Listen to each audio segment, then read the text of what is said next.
नमस्कार दोस्तों, मैं हूं आपका दोस्त आपका होस्ट आर के और आप देख रहे हैं आर के ट्रेडिंग। तारीख है 15 नवंबर 2021 और यहां पे 16 नवंबर 2021 के लिए निफ्टी के फार्मा, आईटी, मेटल और साथ ही फाइनेंशियल स्टॉक की एनालिसिस लेकर आपके सामने में हाजिर हूँ। सबसे पहले फार्मा को देखेंगे, लेकिन उसके पहले बता दूं कि अगर अभी तक आर के ट्रेडिंग मोबाइल ऐप को डाउनलोड नहीं किया तो डाउनलोड कर लें। लाइव मार्केट में कॉल्स मिलने के साथ साथ चार्ट स्टडी, स्टॉक मटेरियल और साथ ही आईपीओ रिलेटेड खबरें, मार्केट रिलेटेड जानकारी आपको मिलती रहती है। टेलीग्राम चैनल पे भी ये सुविधा अवेलेबल है, आप टेलीग्राम चैनल भी ज्वाइन कर सकते हैं। तो सबसे पहले निफ्टी के फार्मा इंडेक्स को देखेंगे। देखिए, फार्मा इंडेक्स में एक अच्छी तेज़ी देखने को मिली है, लगभग 1.5% की तेज़ी, 1.25% से ज़्यादा, 1.5% से कम। मैंने आपको कल भी बताया था कि 14,000 का रेजिस्टेंस एरिया है, 14,000 तक जा सकता है। 14,000 के ऊपर सस्टेन करेगा तो ये 14,200 तक आने की कोशिश करेगा। जैसा मूवमेंट दिख रहा है, मेरे ख्याल से इसको जाना चाहिए, फार्मा को थोड़ा जाने की कोशिश करना चाहिए। ये एक बार कर सकता है, अपसाइड में जाने का दोबारा से स्ट्रेंथ दिखा सकता है। अभी देखते हैं कि इसके जो स्टॉक्स हैं वो स्टॉक्स कहाँ पे ट्रेड हो रहे हैं। तो सबसे पहले मैं एस्ट्राजेनिका की बात करूँ। एस्ट्राजेनिका देखिए एक ही जगह पे फंसा हुआ है। एक ही जगह का मतलब कि ऊपर की साइड में 3100 का एक रेजिस्टेंस है, 3100 को अगर ये ब्रेक कर जाएगा तो ऊपर के लेवल पे आपको 3200 तक के टारगेट दिखा सकता है एस्ट्राजेनिका। और विंडो फार्मा 1% से ज़्यादा की तेज़ी, नज़र रखिए हमें 710 के ऊपर की क्लोजिंग चाहिए। देन ये पोजिशनल कॉल 730 से 750 तक लेके जा सकता है। बायोकॉन बहुत बढ़िया तेज़ी, बहुत अच्छा बुलिश इसने अब ब्रेकआउट किया है। इस लाइन को आप देख रहे हैं, यहाँ से एक ट्रेंड लाइन का रेजिस्टेंस था, उस रेजिस्टेंस एरिया को भी इसने ब्रेक किया। तो पहला वाला ट्रेंड लाइन को ब्रेक कर चुका है, अब ये दूसरा वाला ट्रेंड लाइन को ब्रेक करने की तैयारी कर सकता है। तो अगला जो टारगेट बनेगा वो बनेगा 365 रुपये का बायोकॉन में। कल अगर ये ऊपर की साइड में 365 के ऊपर ब्रेक करता है तो आपको ये 370 और 75 तक के इंट्राडे टारगेट भी दिखा सकता है। तो बिल्कुल नियर में पहुंचा है, 3,365-70 के आसपास में ये पहुंच चुका है। वॉल्यूम काफ़ी अच्छा बेहतरीन है। कैडला हेल्थ केयर की बात करें तो कैडला हेल्थ केयर भी अपने आप को होल्ड कर रहा है। 500 के ऊपर अगर निकल गया तो 520 तक के टारगेट दिखा सकता है। सिप्ला 920 के ऊपर ऑलवेज पॉजिटिव, मैंने कल भी ये बात कहा था कि 920 के ऊपर ये पॉजिटिव रहेगा, 920 के नीचे निगेटिव रहेगा। 920 के ऊपर निकले बाय का पोजीशन बनाइए, 940 के टारगेट देगा। कल ये बात साफ मैंने बताया था और इसने 940 तक का टारगेट आपको दिखा दिया। आज का हाई जो भी देखेंगे तो 939.85 का है। कल 940 के ऊपर निकलेगा तो 50 से 60 के टारगेट बनेंगे। सिप्ला में तेज़ी के बाद अब डिविज लैब ने भी तेज़ी दिखाना स्टार्ट किया था कि आज लगभग फार्मा सेक्टर में मूवमेंट रहा। और अगर ये कल 4,930 के ऊपर निकलता है तो आपको ये 5,000 तक के टारगेट डिविज लैब भी दिखा सकता है। डॉक्टर लाल पैथलैब की बात करें तो ये अपने ठीक ये सिप्ला वाला इस तरीके से बैठा हुआ है।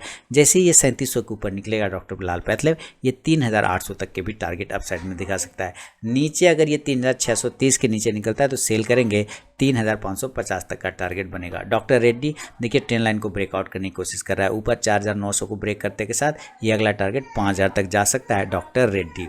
ग्लेनमार्क फार्मा की बात करें तो ग्लेनमार्क फार्मा ने भी पॉजिटिव सेंटीमेंट में ट्रेड किया है और देखिए कितना बेहतरीन तरीके से मैंने आपको बहुत सारे शॉर्ट टर्म कॉल दिए थे जिसमें फार्मा स्टॉक शामिल था। उसमें आप देखेंगे तो स्ट्राइड्स फार्मा हो जाए चाहे कैडला हो जाए, एक अच्छा मूवमेंट आपको देने की कोशिश किया। 540 के ऊपर अगर स्ट्राइड्स फार्मा ग्लेनमार्क फार्मा निकल जाए तो कल ये आपको 560 तक की तेजी दिखा सकता है। फार्मा में अच्छा मूवमेंट आ रहा है। ग्रेन्यूल्स इंडिया ये नीचे के लेवल को ब्रेक किया हुआ है, कोई बात नहीं, गैप डाउन ओपनिंग हुआ लेकिन कवर भी बहुत अच्छा से किया। अब अपसाइड में जाएगा तो कम से कम 310 की क्लोजिंग चाहिए तभी ये पॉजिटिव होगा, अदरवाइज अभी यहीं पे ये साइडवेज हो सकता है। लुपिन की बात करें तो लुपिन 960 का हाई लगाने के बाद गिर गया। कल दोबारा अगर 950 के ऊपर निकलता है, 55 के ऊपर निकलता है तो 975 तक के टारगेट दिखा सकता है। नोवार्टिस 804 धीरे मैंने कहा था यहाँ पे आ सकता है। नोवार्टिस 780 से लेके 800 के आसपास में यहाँ पर आ गया। अब यहाँ से आने के बाद इस एरिया के 780 से 800 का एक इंपॉर्टेंट सपोर्ट है, यहाँ से इसको बाउंस करके ऊपर जाना चाहिए नोवार्टिस को। तो फिलहाल अगर 780 पर आ जाए तो एक छोटे स्टॉप उसके बाद पोजीशन बनाया जा सकता है।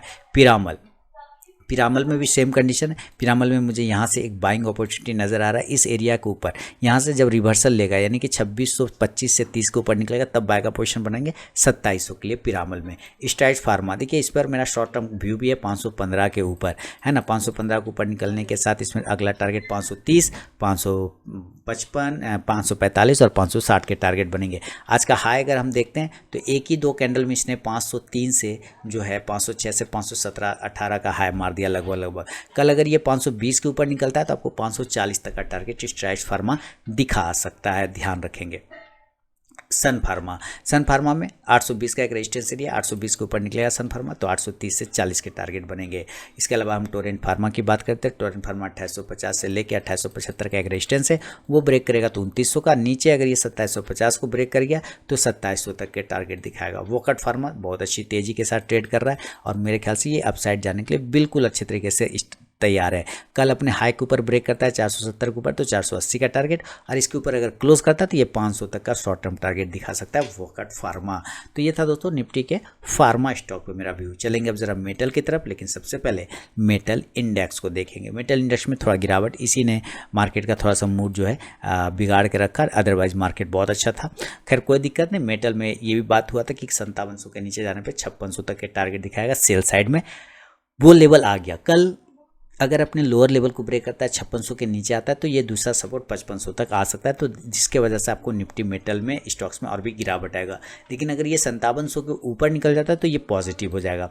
इस हिसाब से हम देखें तो अडानी इंटरप्राइज, कल भी मैंने बात किया था कि ये मजबूत सपोर्ट पे खड़ा है, ऊपर की साइड में जो है ये एक रेजिस्टेंस एरिया उसको ब्रेक करके खड़ा है। 1750 के ऊपर निकल गया। आज का हाई देखते हैं तो 1764 है। कल अगर ये 1770 के ऊपर निकलता है तो 1800 के टारगेट आपको दिखा देगा कौन, अडानी इंटरप्राइजेज।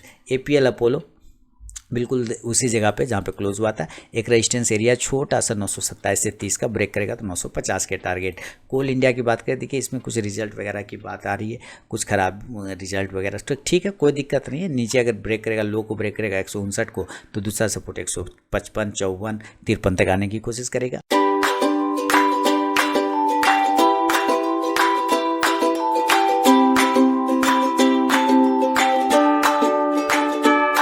हिंडाल्को की बात करते हैं, हिंडाल्को भी इसी तरह से, उसके वजह से हिंडाल्को में गिरावट आया। कल 480 को हिंडाल्को ऊपर अगर ब्रेक करे तो 500 का टारगेट, 490 से 500, नहीं तो कल अगर ये 455 को नीचे ब्रेक करता है तो सेल कर देंगे इसको, 450 से 45 का टारगेट। हिंदुस्तान जिंक की बात, हिंदुस्तान कॉपर की बात करें तो हिंदुस्तान कॉपर 125, इसके नीचे कमजोर है, 120 का टारगेट मिलेगा। हिंदुस्तान जिंक की बात करते हैं तो 325 के ऊपर ये पॉजिटिव हमेशा होगा, 330 के ऊपर निकल जाएगा तो 340 के टारगेट दिखाएगा। जिंदल स्टील की बात करें तो जिंदल स्टील ने नीचे आया। अब देखिए यहाँ से इस सपोर्ट लाइन को इसने ब्रेक कर दिया फिलहाल, तो मैं इसको ज़रा छोटा करता हूँ। आप देखेंगे यहाँ से इसने इस सपोर्ट लाइन को ब्रेक कर दिया, बिल्कुल ब्रेक कर दिया, लेकिन नीचे हमारे पास एक ट्रेंड लाइन का सपोर्ट है। अगर मैं इस ट्रेंड लाइन को ड्रॉ करता होगे तो पता चलता है ये ट्रेंड लाइन आ रहा है 380 पर, यानी इसका नेक्स्ट टारगेट 380 का बन सकता है। ऊपर 400 के ऊपर जाने के बाद 410 से 420 के टारगेट बनेंगे। जेएसडब्ल्यू स्टील की बात करें 680 का रेजिस्टेंस है, 700 के ऊपर पॉजिटिव हो जाएगा, 680 के बाद 700 का टारगेट, और नीचे अगर 655 को ब्रेक करता है तो 640 तक के टारगेट दिखा सकता है। मोइल की बात करें तो मोइल 180 के ऊपर जाने के बाद 185 तक का target. Nifty metal national aluminium की बात होगी तो नेशनल एल्युमिनियम ऊपर 106 के ऊपर निकलेगा तो 110 का टारगेट, नीचे अगर ब्रेक करेगा 97 से 8 को तो आपको 94 तक के टारगेट दिखाएगा। एनएमडीसी की बात करते हैं, एनएमडीसी के पास एक सपोर्ट एरिया नीचे 134 का, 134 का, अगर ये लोअर लेवल ब्रेक करता है 140 के नीचे, 139 के नीचे सेल करेंगे 134 तक के टारगेट के लिए। रत्नामणि मेटल्स 2300 के ऊपर निकलेगा, 2350 से 2400 का टारगेट। फिलहाल अभी हमें कोई ट्रेड यहाँ पे नहीं लेना है।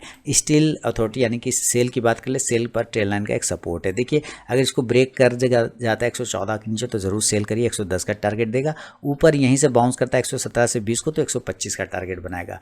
टाटा स्टील की बात करें, ये कमज़ोर हो गया टाटा स्टील नीचे के साइड में, तो एक इंपॉर्टेंट सपोर्ट एरिया है 1220 से 25 के आसपास में। मेरे ख्याल से टाटा स्टील एक बार इस लेवल को टच कर सकता है कल, तो नज़र रहेगा टाटा स्टील पे। ऊपर अगर ये ब्रेक करता है 1260 को तो पॉजिटिव होगा 1280 से 1300 के लिए। वेदांता की बात करें तो वेदांता में अपसाइड में 330 के ऊपर निकलेगा, मूवमेंट करेगा, अदरवाइज नीचे 320 को ब्रेक करता है तो कमजोर हो जाएगा।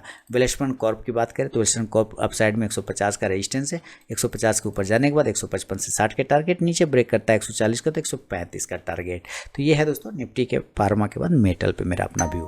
चलेंगे ज़रा निफ्टी के आईटी स्टॉक्स की तरफ, लेकिन सबसे पहले आईटी इंडेक्स को देख ले। आईटी इंडेक्स में साइडवेज मूवमेंट रहा, देखिए जहाँ तो ओपन हुआ वहीं पे आसपास की क्लोजिंग हो गई, और बिल्कुल अपने सपोर्ट एरियाज़ का तो कैंडल भी इसका नज़र नहीं आ रहा है। ओपनिंग हुआ 36,391, क्लोजिंग 36,400 के आसपास कर रहा है, इसका मतलब कॉस्ट टू कॉस्ट वहीं पर रह गया। कल ये अगर 36,550 के ऊपर निकलता है तब एक नई तेजी आईटी में मिलेगा, अदरवाइज अपने लो लेवल को ब्रेक करता है 36,300 को तो आईटी कमजोर हो जाएगा। इस हिसाब से बिरला सॉफ्ट को देखें, देखिए 430 के ऊपर बिरला जाएगा तो पॉजिटिव होगा बिरला सॉफ्ट, अदरवाइज कुछ नहीं करेंगे। नीचे अपने लोअर लेवल को ब्रेक करता है 418 से 17 को ब्रेक करता है तो सेल करेंगे 410 के टारगेट के लिए। कोफोर्ज की बात करें तो कोफोर्ज में तेजी आया है। कल अगर हाई जोन 5510 से 20 को ब्रेक करता है तो 5600 के टारगेट कोफोर्ज में देखने को आपको मिल सकता है। इन्फो एज यानी नौकरी की बात करें तो नौकरी अपने सपोर्ट पे 6300 के नीचे सेल करेंगे 6250 से 6200 के लिए, ऊपर 6400 को ब्रेक करेगा तो 6500 से 6600 का टारगेट। इन्फोसिस की बात करते हैं, इन्फोसिस 1800 का टच कर गया, अब 1800 के नीचे होल्ड कर रहा है। कल दोबारा अगर 1800 को ऊपर निकले तो बाय का पोजीशन बनाएंगे 1825 से 50 के लिए। जस्ट डाल नजर रखें 800 के ऊपर निकलते के साथ ये बड़ा टारगेट 820 से 30 का देगा, अदरवाइज सपोर्ट है नीचे 750 का, उसके नीचे जाएगा तभी खराब होगा। एल&टी इन्फोटेक की बात करते हैं, सपोर्ट एरिया के ऊपर 7000 के ऊपर ट्रेड कर रहा है, अच्छी बात है। 7000 के ऊपर जब तक रहेगा टेंशन नहीं है। अप साइड में जाने के लिए 7300 को ब्रेक करना होगा 7400 के लिए, और नीचे अगर ये 7150 को ब्रेक करता है सेल करेंगे 7100 से लेकर 7050 के टारगेट के लिए। माइंड अपने हाई जोन को निकालता है 4950 से 55 के ऊपर तो 5100 का टारगेट। एम्फासिस की बात करें 2% की तेजी, देखिए बिल्कुल एम्फासिस अपने रेजिस्टेंस एरिया पे ट्रेड कर रहा है। अगर जरा सा आईटी में मूवमेंट आएगा तो ये बहुत तेज भागेगा अप साइड में। 3450 के ऊपर निकल तो 3550 के टारगेट। टीसीएस की बात करें, टीसीएस भी बिल्कुल सही है, 3560 से 70 को ब्रेक करता है तो 3650 के टारगेट। टाटा इलेक्सी बहुत ही कंफ्यूजिंग वाला कैंडल बना रखा है, ऊपर 6650 के ऊपर निकलेगा 6800 के टारगेट, नीचे ब्रेक करता है 6500 को तो सेल करेंगे 6400 का टारगेट। टेक महिंद्रा 1600 का हाई लग गया, 1600 के ऊपर जाने के बाद 1625 के टारगेट। विप्रो की बात करें तो विप्रो थोड़ा साइडवेज जोन में है, 665 के ऊपर निकलेगा तो मूवमेंट करेगा 680 का। तो ये है निफ्टी के फार्मा, मेटल और आईटी पर मेरा अपना व्यू। चलेंगे दोस्तों जरा फाइनेंशियल स्टॉक्स की तरफ। अब फाइनेंशियल स्टॉक में सबसे पहले जो देखेंगे बजाज फाइनेंस से। देखिए बजाज फाइनेंस अपसाइड में ब्रेकआउट करने के लिए रेडी तो हो रहा है, लेकिन रजिस्टेंस है 7650 का, उसके ऊपर जाने के बाद 7800 तक के टारगेट आपको बनेंगे। बजाज फिनसर्व सेम इसी कंडीशन में 18500 को ब्रेक करेगा तो 19000 तक के टारगेट देखने को मिलेगा। चोला फाइनेंस 620 के ऊपर जब तक रहेगा पॉजिटिव रहेगा, 620 के नीचे ही ये निगेटिव होगा। तो जैसे 660 को दोबारा ऊपर ब्रेक करे तो 680 से 700 का टारगेट। इंडिया बुल हाउसिंग ये सिर्फ रिस्की ट्रेडर वालों के लिए वो पोजीशन बना सकते हैं, अपना रिस्क को देखते हुए 235 के ऊपर, 240 से 45 के ऊपर। सेफ ट्रेडर के लिए स्टॉक नहीं है। कल अगर ये अपने लोअर लेवल को ब्रेक कर दे 225 को तो 220 से 215 का टारगेट देगा।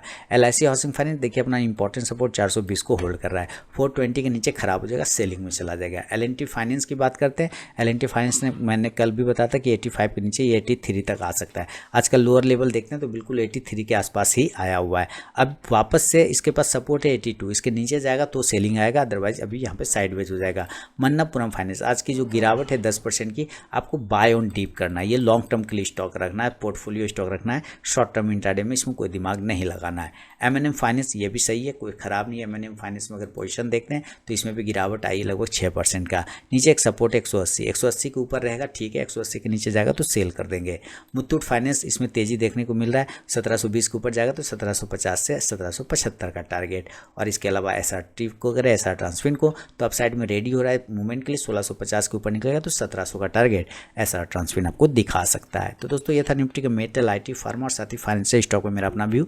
पसंद आया तो फीडबैक देना बिल्कुल ना भूलें, और अगर अभी तक मोबाइल एप्लीकेशन आरके ट्रेडिंग को डाउनलोड नहीं किया है तो डाउनलोड कर सकते हैं। लाइव मार्केट में कॉल मिलने के साथ साथ chart analysis, study material, IPO related खबरें आपको मिलती रहती है। तो मिलूंगा नेक्स्ट वीडियो में दोस्तों, तब तक के लिए बहुत बहुत धन्यवाद।